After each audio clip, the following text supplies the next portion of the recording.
Abra a sua Bíblia no texto de Apocalipse, capítulo 13. Nós faremos a leitura do verso 1 até o verso de número 10. Apocalipse 13, de 1 a 10. Diz assim a palavra do nosso Deus: Vi emergir do mar uma besta que tinha 10 chifres e 7 cabeças, e sobre os chifres 10 diademas, e sobre as cabeças nomes de blasfêmia. A besta que vi era semelhante a leopardo, com pés como de urso e boca como de leão. Deu-lhe o dragão o seu poder, o seu trono e grande autoridade. Então vi uma de suas cabeças como golpeada de morte, mas essa ferida mortal foi curada, e toda a terra se maravilhou seguindo a besta, e adoraram o dragão porque deu a sua autoridade à besta. Também adoraram a besta dizendo: quem é semelhante à besta? Quem pode pelejar contra ela? Foi-lhe dada uma boca que proferia arrogâncias e blasfêmias, e autoridade para agir 42 meses. E abriu a boca em blasfêmias contra Deus, para difamar o nome e difamar o tabernáculo, a saber, os que habitam no céu. Foi-lhe dado também que pelejasse contra os santos e os vencesse. Deu-se-lhe ainda autoridade sobre cada tribo, povo, língua e nação. E adorá-la-ão todos os que habitam sobre a terra, aqueles cujos nomes não foram escritos no livro da vida do Cordeiro, que foi morto desde a fundação do mundo. Se alguém tem ouvidos, ouça. Se alguém leva para cativeiro vai. Se alguém matar a espada, necessário é que seja morto a espada. Aqui está a perseverança e a fidelidade dos santos. Vamos orar mais uma vez? Senhor nosso Deus e nosso Pai, queremos agora, Pai, nesse momento do culto ao Senhor, pedir, ó Pai, que acalme os nossos corações, que nada venha, ó Deus, a desviar a nossa atenção, mas que estejamos todos, ó Deus, atentos à Tua voz, que o Teu Espírito Santo fale a cada presente que aqui está e a todos a quem esta mensagem chegar, ó Deus.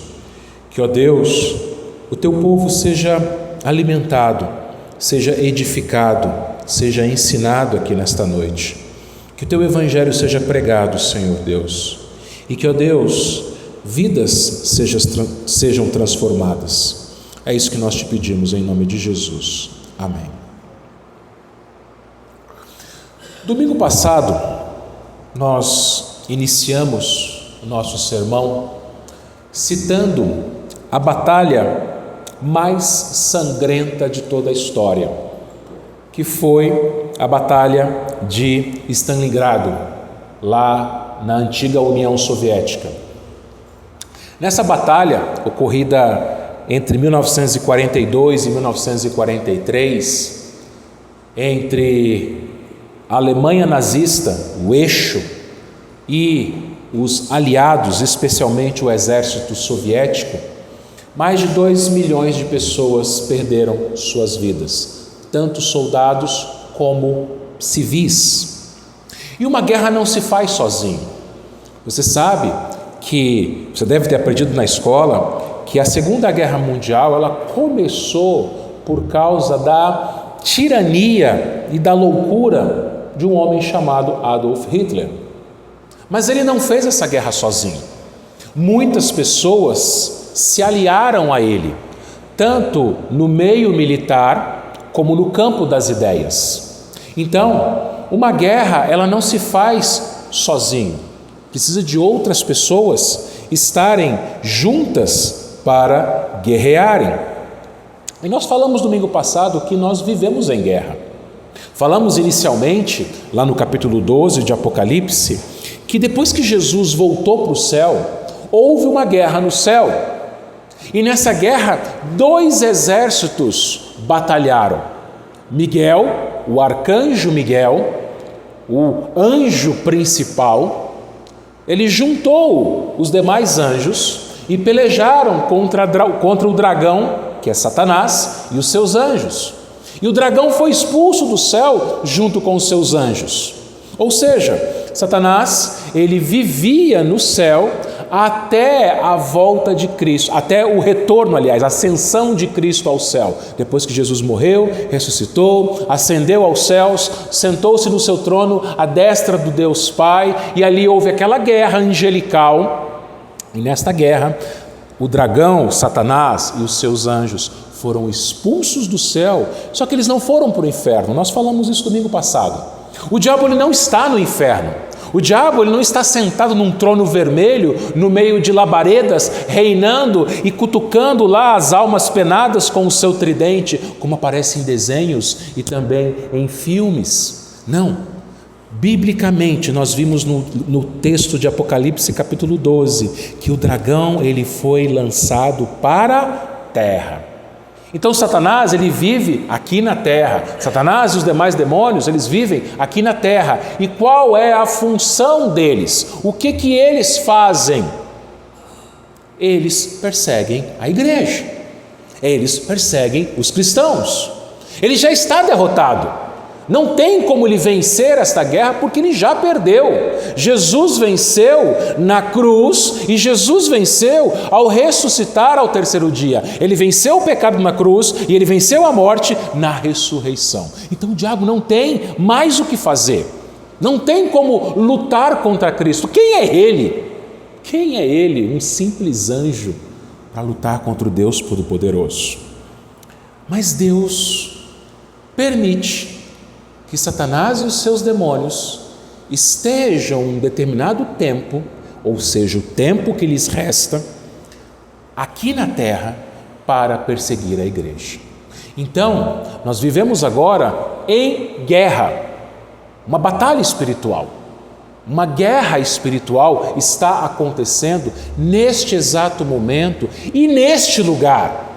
E em todo o mundo, onde existe igreja, onde existem cristãos, existem também os ataques do inimigo contra a igreja, contra os cristãos, tanto no coletivo, como corpo, como individualmente na vida de cada um de nós.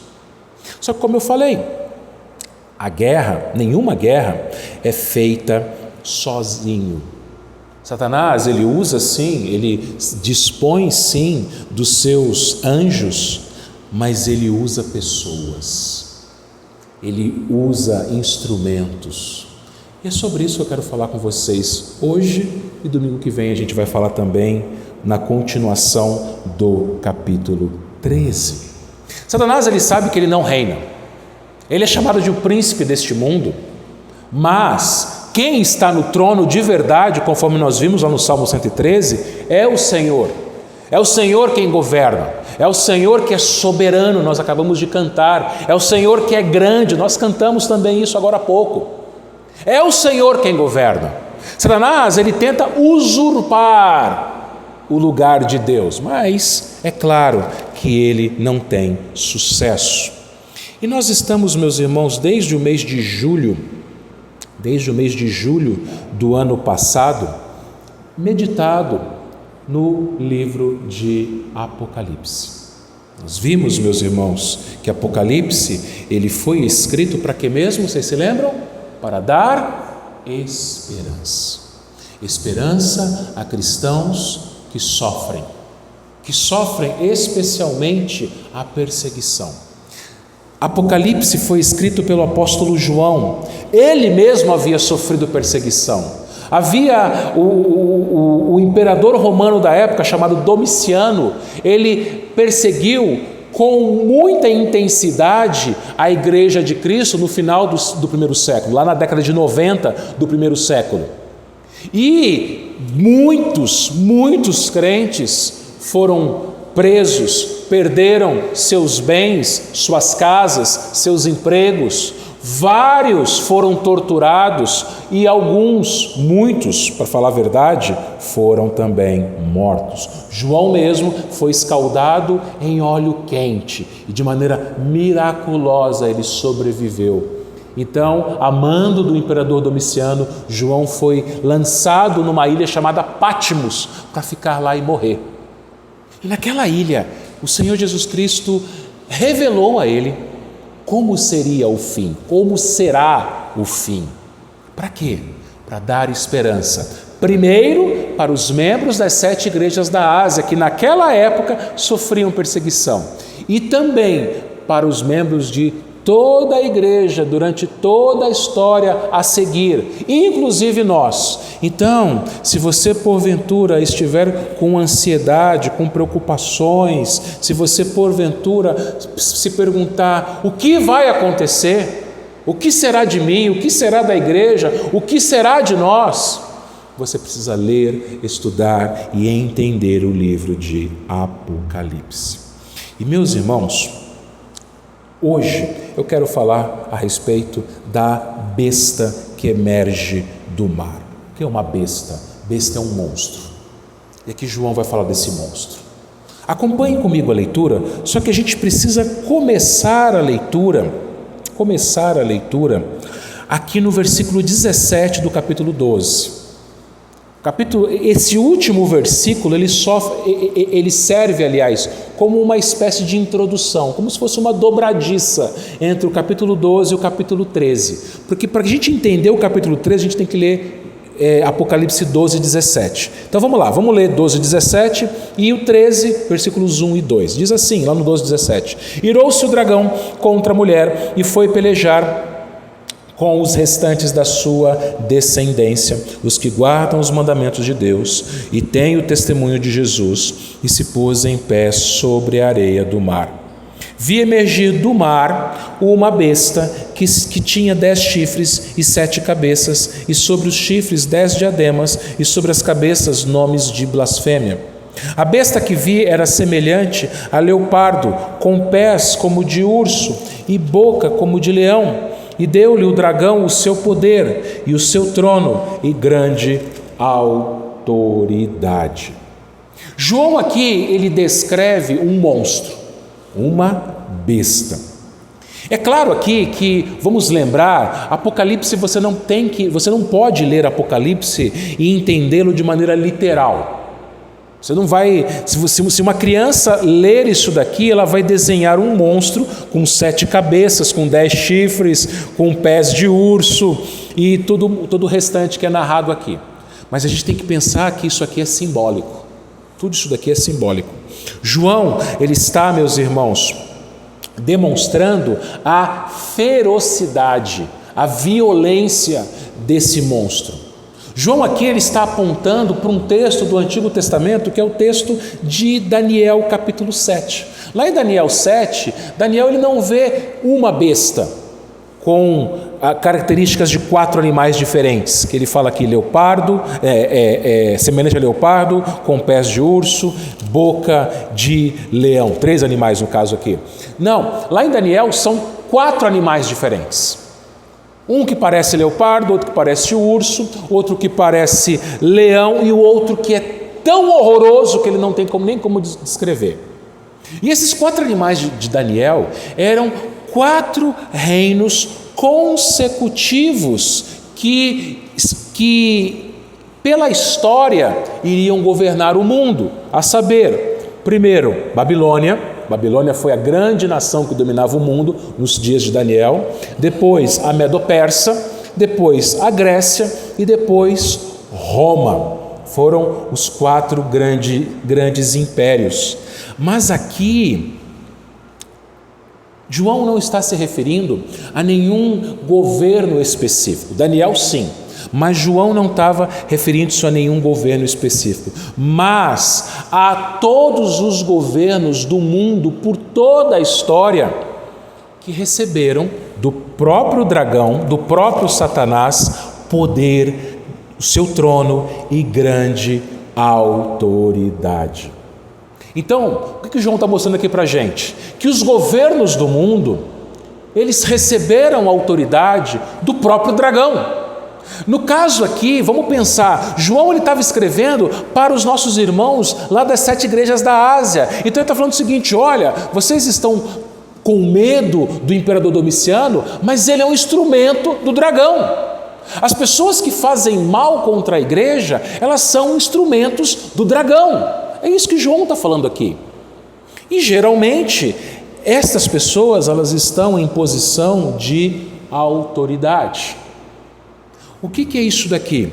Isso daqui é o espírito, né? Esses governos, eles expressam o espírito do anticristo.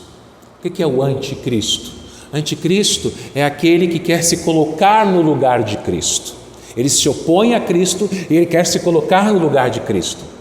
Então você se lembra que os imperadores romanos, Domiciano especialmente, ele queria se colocar no lugar do Senhor, tanto que os imperadores romanos, eles exigiam o quê? A adoração. E por que os cristãos eram mortos? Porque eles adoravam a Cristo? Não era por isso. Se você fosse um cidadão romano naquela época, você poderia adorar o seu Deus, desde que você também adorasse o imperador e adorasse os outros deuses também. Então era um sincretismo religioso. Só que com a igreja de Cristo isso não funcionava. Isso não funcionava por quê? Porque a igreja de Cristo dizia o seguinte: somente Jesus é o Kyrios, é o Senhor. César não é o Senhor. Os deuses romanos, gregos, pagãos, eles não são deuses de verdade, são falsos. Eles têm boca, mas não falam, têm ouvidos, mas não ouvem, têm pés, mas não andam, têm mãos, mas não apalpam, conforme lá o Salmo 115. Então os cristãos, eles diziam o seguinte: só existe um Deus, só existe um Senhor. É por isso que eles eram perseguidos. Eles não se dobravam ao paganismo, eles não se dobravam a César, ao imperador, eles não se dobravam aos festivais religiosos pagãos que haviam nas cidades, haviam em todo o Império Romano. E aí João, ele escreve essa visão, mostrando, ensinando exatamente isso. Olha, vocês estão sendo perseguidos, nós estamos sendo perseguidos, mas vocês têm que entender o seguinte: por trás destas pessoas que nos perseguem, existe alguém chamado dragão. O dragão, e deu-lhe o dragão o seu poder, o seu trono e grande autoridade. Então as coisas no mundo, meus irmãos, elas são, num primeiro momento, governadas por Satanás. Pastor, mas não é Deus quem governa todas as coisas? Sim, eu vou falar disso mais tarde. Deus deu esse poder para Satanás. Deus conferiu autoridade para Satanás. Ele foi lançado na terra com esse objetivo. Então ele faz. Ele deita e rola. Ele dá a autoridade dele a governos no mundo inteiro durante toda a história. Para quê? Qual é o objetivo dele? Ele não pode destruir a igreja, ele não pode destruir os cristãos, mas ele vai fazer de tudo para nos fazer sofrer, de tudo. E ele vai usar pessoas, ele vai usar governos. No versículo 3, João, ele vai falar uma outra coisa. Ele fala assim: então vi uma das suas cabeças como golpeada de morte, mas essa ferida mortal foi curada. Se você se lembra, lá no capítulo 12, o começo do capítulo 12, ele fala do monstro de 7 cabeças, que é o dragão, que tinha 10 chifres, que tinha coroas, diademas, né? Diadema é coroa, coroas, né? Nas cabeças. E aqui a besta parece-se muito com o dragão. Também tem 7 cabeças, também tem chifres. A diferença é que as coroas, ao invés da cabeça, elas estão nos chifres. Chifre na Bíblia simboliza poder. Então veja, a coroa é símbolo do quê? De realeza, de governo. Eram governos poderosos. Nós temos no mundo governos poderosos que perseguem os cristãos, que perseguem a igreja, durante toda a história. Mas No futuro, João está falando aqui, está mostrando aqui, que haverá um diferenciado. Aquele que nós conhecemos como o anticristo. Versículo 3 novamente, vi uma de suas cabeças. Então, 7 cabeças, ou seja, é um número múltiplo. É o número de Deus. Por quê? Porque o diabo quer se passar por Deus. É um falso Deus. É uma paródia de Deus, conforme dizem os estudiosos do livro de Apocalipse, os comentaristas do livro de Apocalipse. Só que aqui ele mostra que uma das cabeças estava morta. Ela foi golpeada de morte, mas ela reviveu. Ou seja, essa ferida mortal foi curada. É uma paródia da morte e da ressurreição de Jesus. Ou seja, vai aparecer um dia uma pessoa que vai tentar tomar o lugar de Cristo na terra. Um falso Cristo. E vejam só, meus irmãos, é uma imitação barata. O versículo 3, a parte B e o 4 também. Toda a terra se maravilhou seguindo a besta e adoraram o dragão, porque deu a sua autoridade à besta. Veja, o dragão é que deu autoridade à besta. Também adoraram a besta, dizendo: quem é semelhante à besta? Quem pode pelejar contra ela? Mais uma paródia aqui. Você lembra do Salmo 113, versículo 5? Se você puder abrir na sua Bíblia, Salmo 113, 5, que foi o que nós lemos lá no início do culto. Salmo 113, versículo 5, que diz assim: quem há semelhante ao Senhor nosso Deus, cujo trono está nas alturas? E aqui a pergunta das pessoas do mundo é: quem é semelhante à besta? E quem pode pelejar contra elas?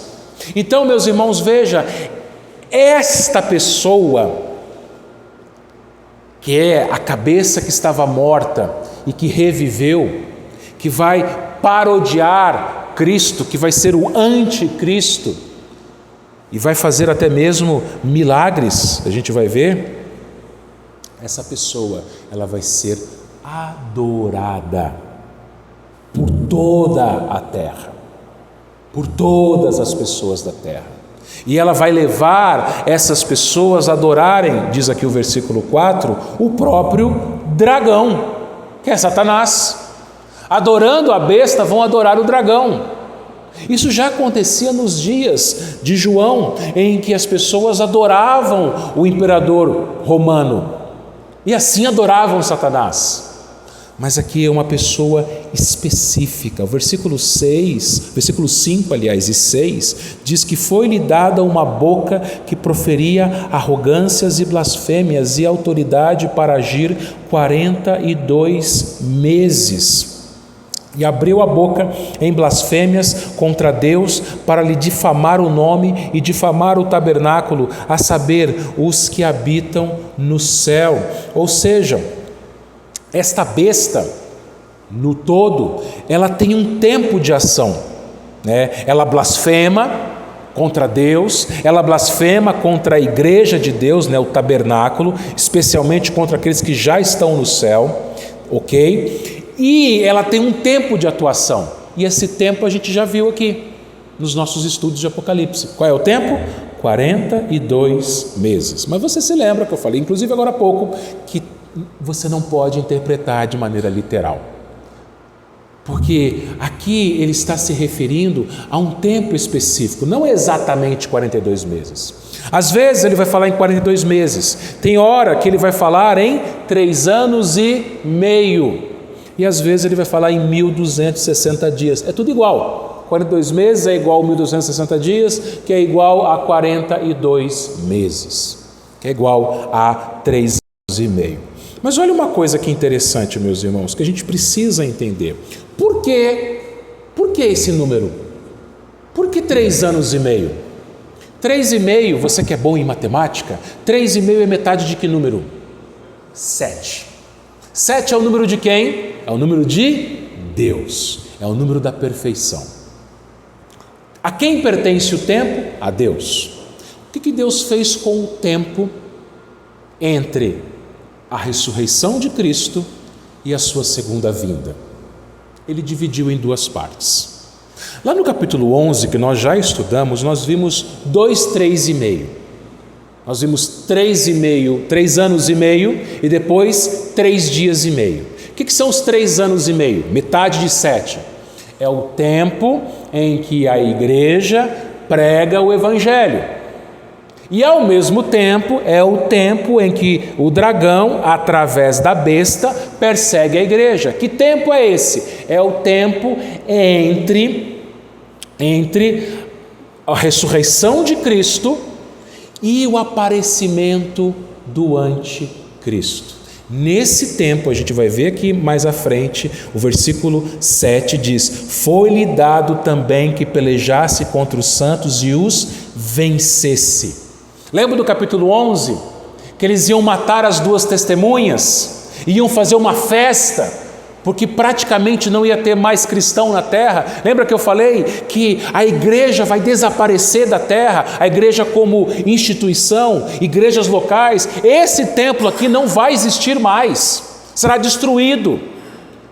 Denominações não vão existir mais, não vai ter praticamente nenhum cristão na terra. Por quê?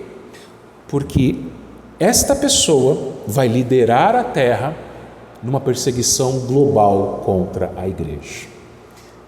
Aí vai ter outros 3 anos e meio, ou melhor, outros 3,5, que são 3 dias e meio, que é o breve tempo disso daqui, final do versículo 7. Deu-lhe ainda autoridade sobre cada tribo, povo, língua e nação. Vai ser o tempo do governo do anticristo na terra. Mas por que 3 dias e meio? Porque vai ser um tempo muito curto. Não vão ser 3 dias e meio literais, mas vai ser um tempo comparativamente com esse tempo bem longo, que até agora já tem mais de 2.000 anos, desde que Jesus ressuscitou. É um tempo bem longo. O tempo do governo do anticristo vai ser bem mais curto. 3,5 mais 3,5, 7. Completando-se o 7, Jesus volta. Isso, meus irmãos, vejam, quando Jesus, ele só vai voltar quando aparecer o anticristo, ou seja, quando esta cabeça ferida de morte, ela reviver, ela proferir blasfêmias, ela pelejar contra a igreja, contra os santos, vencer a igreja. E olha o versículo 8: e adorá-la-ão quem? A besta. Todos os que habitam sobre a terra. Aqui, agora preste atenção, aqueles, versículo 8, aqueles cujos nomes não foram escritos no livro da vida do Cordeiro, que foi morto desde a fundação do mundo. Então, quem não tem o seu nome escrito no livro da vida, vai adorar a besta, vai adorar o anticristo. Veja, e esses nomes, eles foram escritos no livro da vida do Cordeiro que foi morto desde a fundação do mundo. Irmãos, nós já falamos isso, nós já ensinamos isso aqui. Antes que o mundo existisse, antes que qualquer coisa tenha sido criada, Deus resolveu escrever os nomes dos seus eleitos no livro da vida. E Ele já providenciou o Cordeiro. Lembra da história de Abraão? Deus chama Abraão e fala: Abraão, sim, Senhor, toma o teu filho, teu único filho, Isaque, a quem amas. Sim, porque Abraão tinha 2 filhos. Abraão tinha Ismael. Só que Ismael não era o filho da promessa, era o filho da escrava. Ismael não era o filho amado, Isaque era. Toma o teu único filho, o filho que você ama, o filho da promessa, e oferece para mim no holocausto. Abraão então junta a lenha, junta o fogo, pega o cutelo, pega o seu filho, eles caminham, eles vão em direção ao monte. No meio do caminho, Isaque vira para o pai e fala: pai, e ele fala: o que é, meu filho? Ele com o coração apertado. Olha, pai, nós temos a lenha, nós temos o fogo, nós temos o cutelo. Isaac era um adorador, Isaac adorava junto com seu pai, ele conhecia como era o culto, e ele pega e pergunta: pai, tem tudo aqui para o culto, falta o cordeiro, porque a gente só pode cultuar se o cordeiro for sacrificado pelos nossos pecados. Cadê o cordeiro, pai? Você lembra da resposta de Abraão? Deus proverá para si, meu filho, um cordeiro. Eles chegam no lugar, eles vira para o seu servo, Abraão vira para o seu servo e fala assim: fica aqui, que nós vamos subir, nós vamos adorar e nós dois vamos voltar. Ele cria, segundo Hebreus, que Deus poderia até mesmo ressuscitar o seu filho dos mortos. Só que não foi necessário, porque na hora que Abraão levantou o cutelo para imolar Isaac, Deus gritou: Abraão, eu sei que você teme a Deus. E ele olha para o lado, ele vê um arbusto. O que tem preso no arbusto?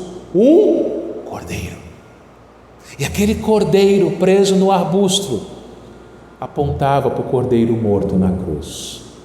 Antes da fundação do mundo já estava tudo planejado, que o cordeiro morreria pelos nossos pecados e o nosso nome já estava escrito no livro da vida. E é por causa disso que a igreja não vai adorar a besta, que a igreja não vai adorar o anticristo, mas os demais vão adorar. Mas lembra, Jesus não voltou ainda, e Jesus, ele só vai voltar quando estas coisas acontecerem. Abra sua Bíblia lá em 2 Tessalonicenses, para mostrar uma coisa para vocês. 2 Tessalonicenses capítulo 2, versículo 1 até o versículo 4. 2 Tessalonicenses 2, de 1 a 4.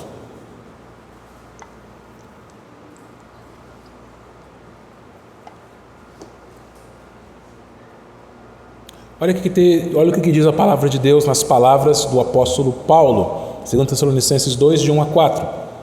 Irmãos, no que diz respeito à vinda do nosso Senhor Jesus Cristo e a nossa reunião com Ele, ou seja, o arrebatamento, nós vos exortamos a que não vos demovais da vossa mente com facilidade, nem vos perturbeis, quer por espírito, quer por palavra, quer por epístola, como se procedesse de nós, supondo tenha chegado o dia do Senhor.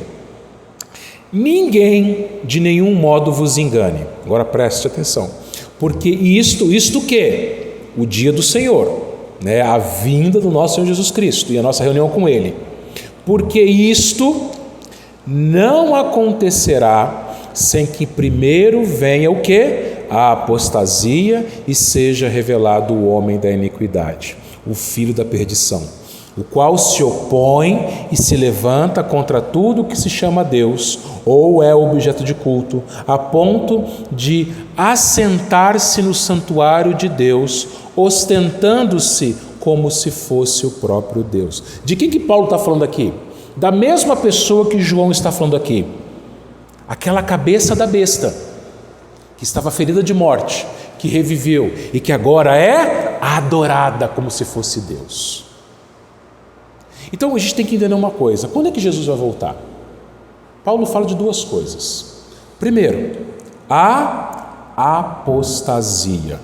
Lucas 18:8 diz assim: Jesus ele perguntou: quando vier o Filho do Homem, porventura achará fé na terra? Lembra que eu falei para vocês lá em Apocalipse 11 que quando houver uma intensa perseguição, que é a grande tribulação, liderado por essa figura aqui, a besta, o anticristo, quando houver essa grande tribulação, ele vai exterminar a igreja da terra, não completamente.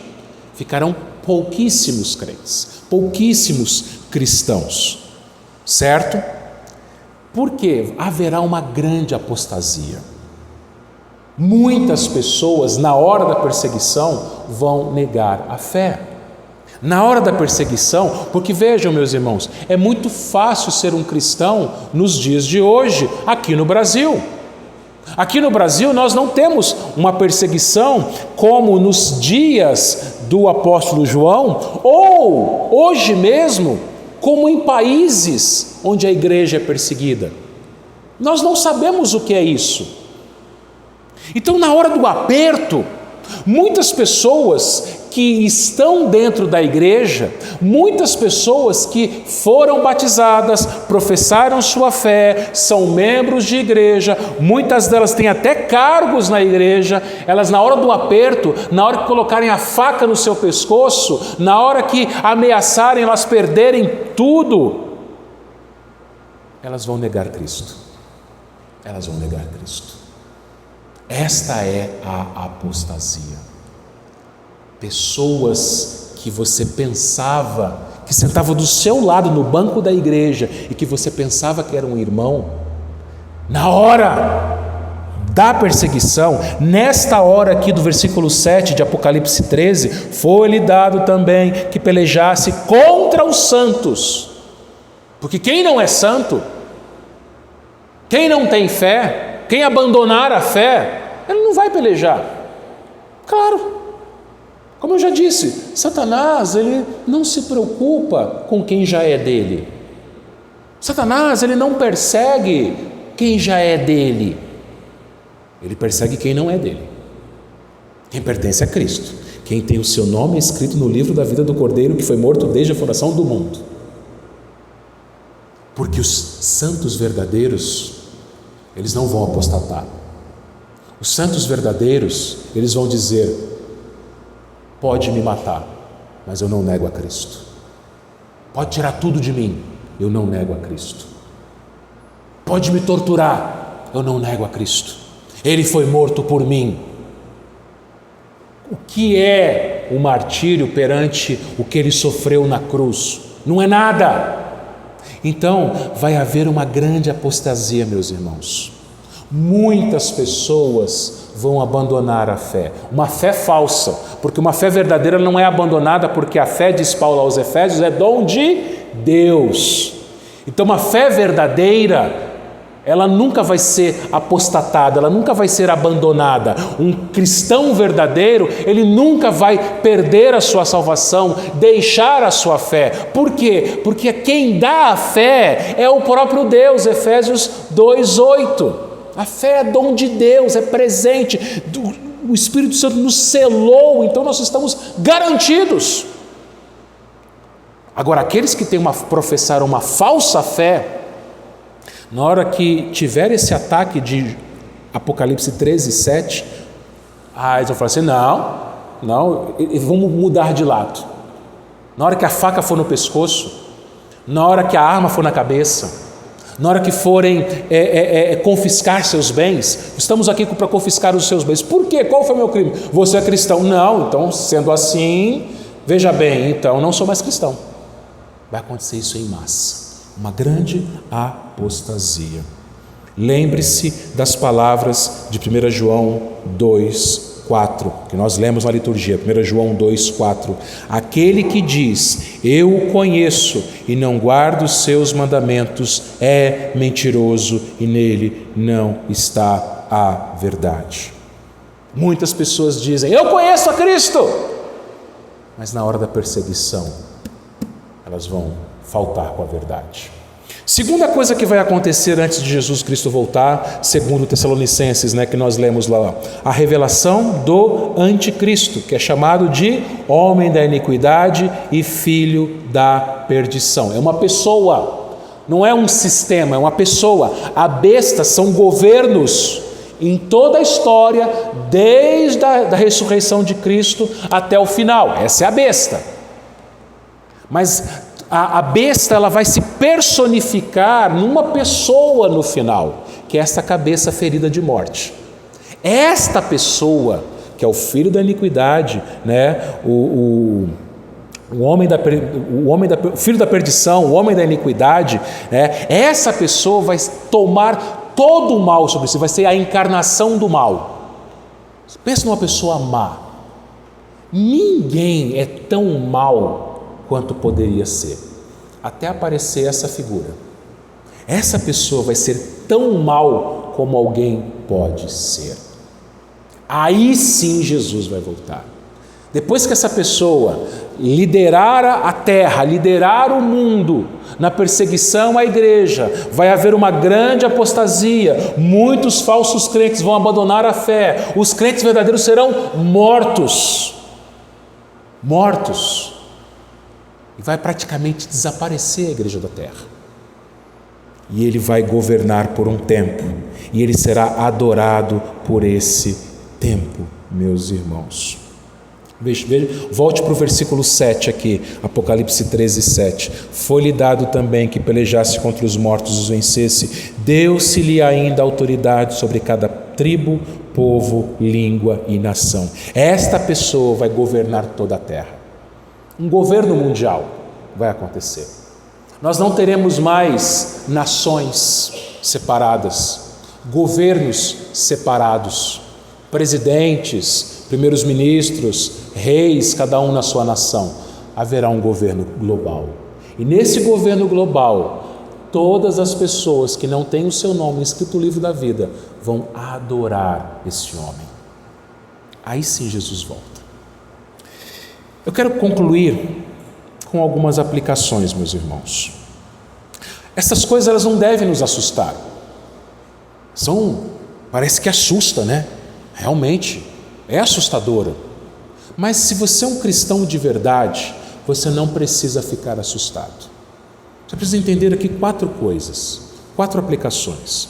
Primeiro, governos malignos se opõem a Cristo e a sua igreja, mas é Satanás que está por detrás deles. Volte os seus olhos para o versículo 2. Diz assim: a besta que vira semelhante a leopardo, pés como de urso e boca como de leão. Agora veja: e deu-lhe o dragão o seu poder, o seu trono e a sua autoridade. Por trás de pessoas más no mundo, especialmente aquelas que exercem governos, está o dragão, está Satanás.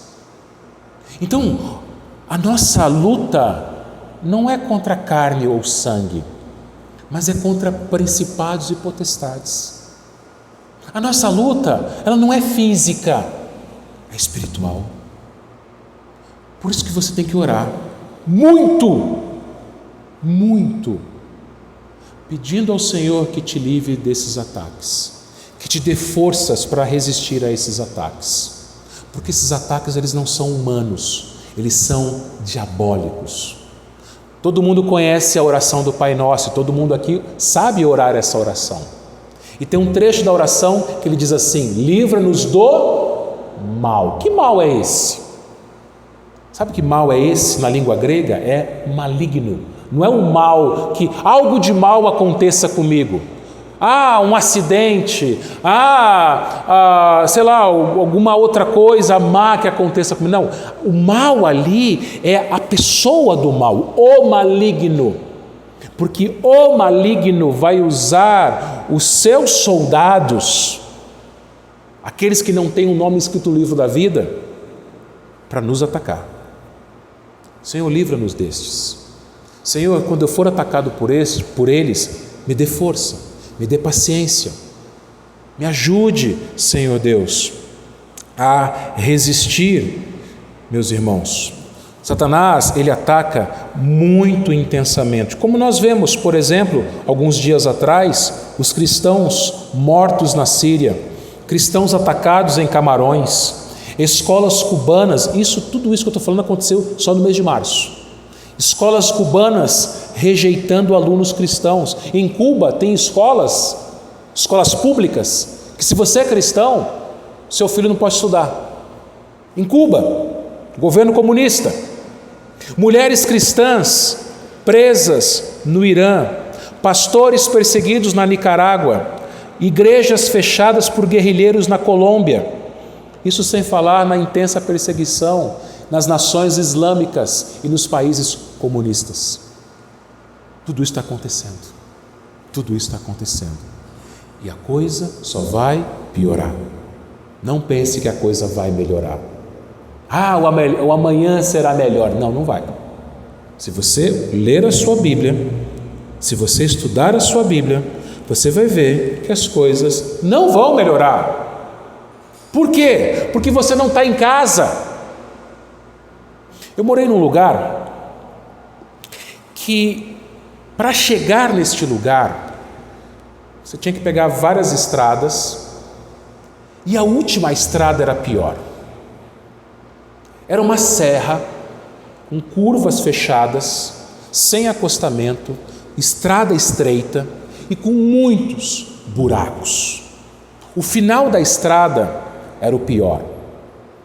O final da história vai ser o pior. Para você chegar em casa, para você chegar no céu, para a igreja chegar no céu, o final vai ser o pior. Assim como o lugar onde eu morava, antes de ser pastor aqui, morava num lugar que era assim. A estrada só ia piorando. Chegava o trecho final, era terrível a estrada. Então o final vai ser só pior. Segunda lição que eu quero que você aprenda, que você guarde, que você leve para o seu coração. O Senhor é o verdadeiro governante do universo. Olha o versículo 5. Foi-lhe dado uma boca que proferia arrogâncias. 7. Foi-lhe dado também que pelejasse contra os santos e os vencesse. Deu-se-lhe ainda autoridade sobre cada tribo, povo, língua e nação. O poder da besta, o poder do próprio dragão, é o próprio Deus quem dá para eles. Nada pode acontecer contra a igreja de Cristo se Ele não permitir. Você se lembra? Jesus, diante de Pilatos.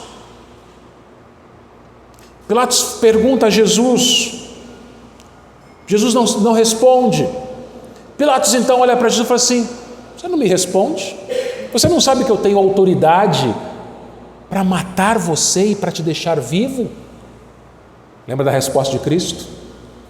Nenhuma autoridade teria sobre mim se do alto não tivesse lhe sido dada.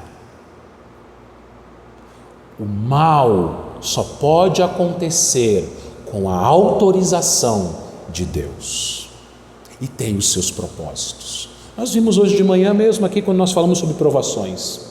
Um dos propósitos é fortalecer a nossa fé, é nos amadurecer, é nos tornar mais parecidos com Cristo.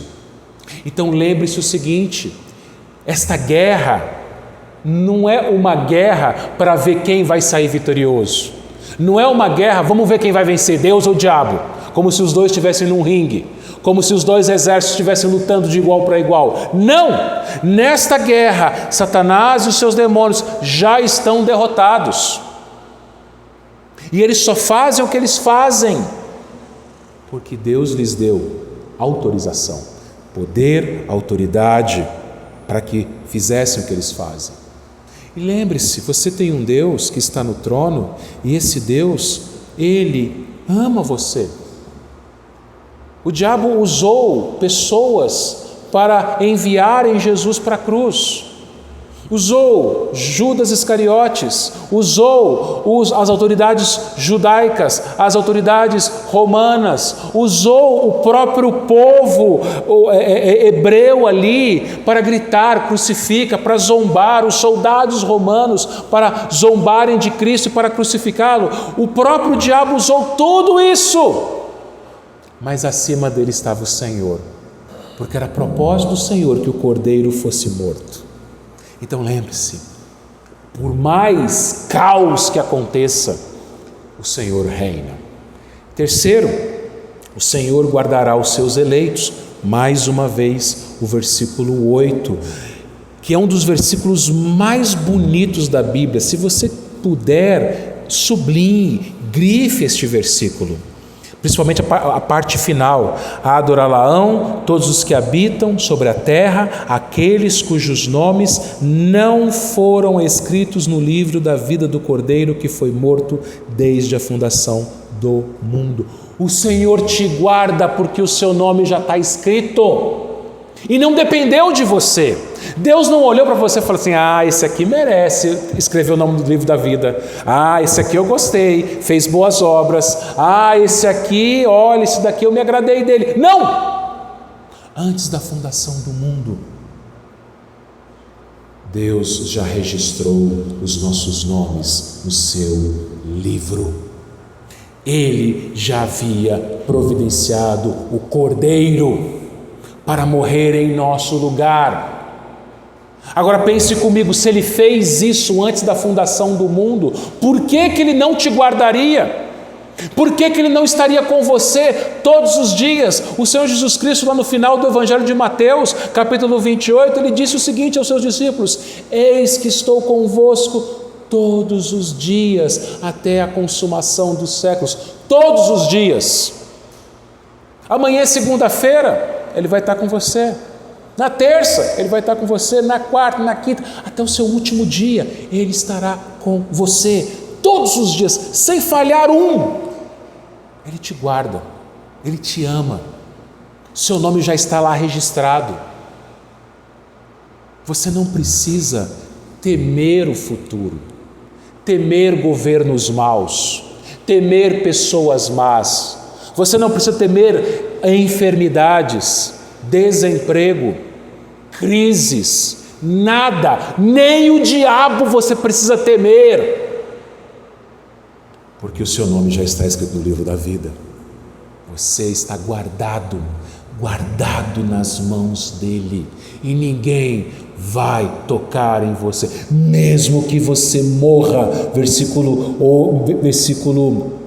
Versículo 7, aliás, mesmo que o diabo aparentemente vença a igreja, matando pessoas, matando cristãos, como têm sido mortos diariamente em todas as partes do mundo, na Colômbia, no Irã, no Afeganistão, na Coreia do Norte, na Síria, em vários lugares do mundo, irmãos nossos estão perdendo suas vidas, mas eles não perderam a esperança, porque os nomes deles estão escritos no livro da vida.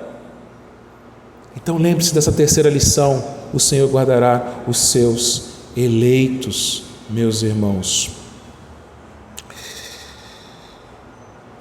Um dos discípulos de João, do apóstolo João, foi Policarpo de Esmirna. Policarpo de Esmirna, ele tinha 86 anos e ele foi levado ao anfiteatro de Esmirna para ser executado diante de uma multidão.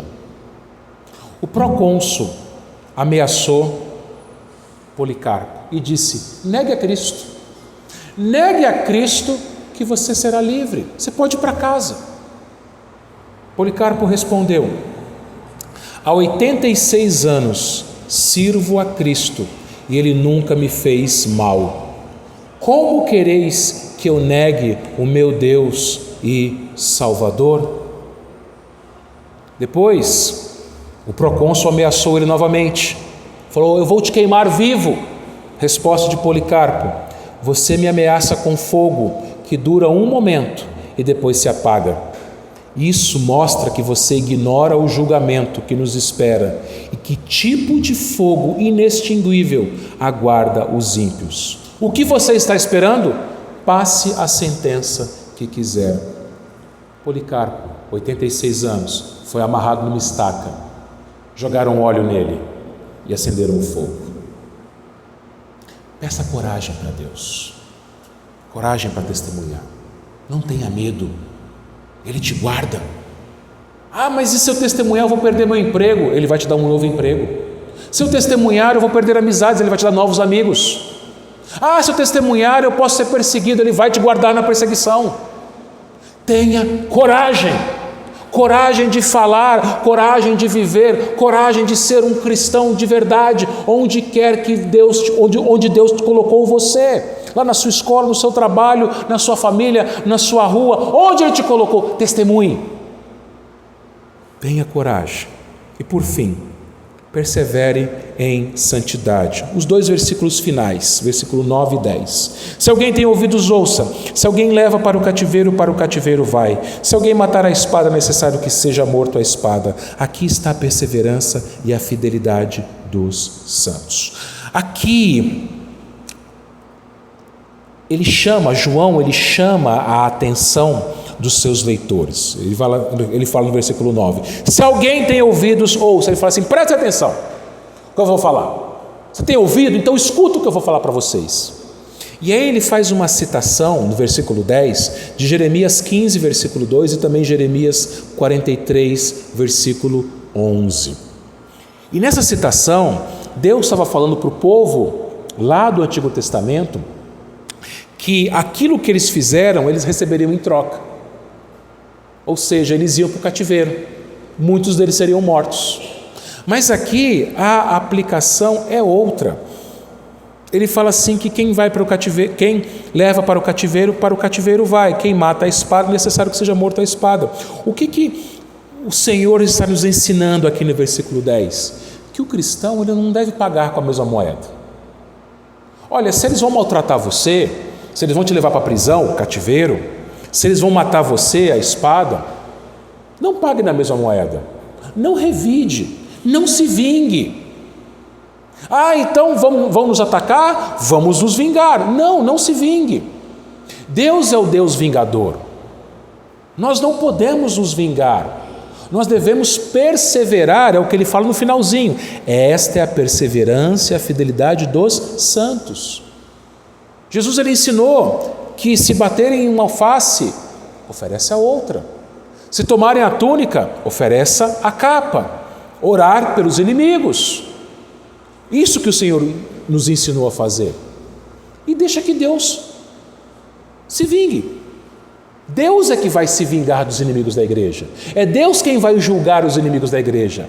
A nossa função, enquanto estivermos aqui, o final do texto nos diz, é perseverarmos e sermos fiéis.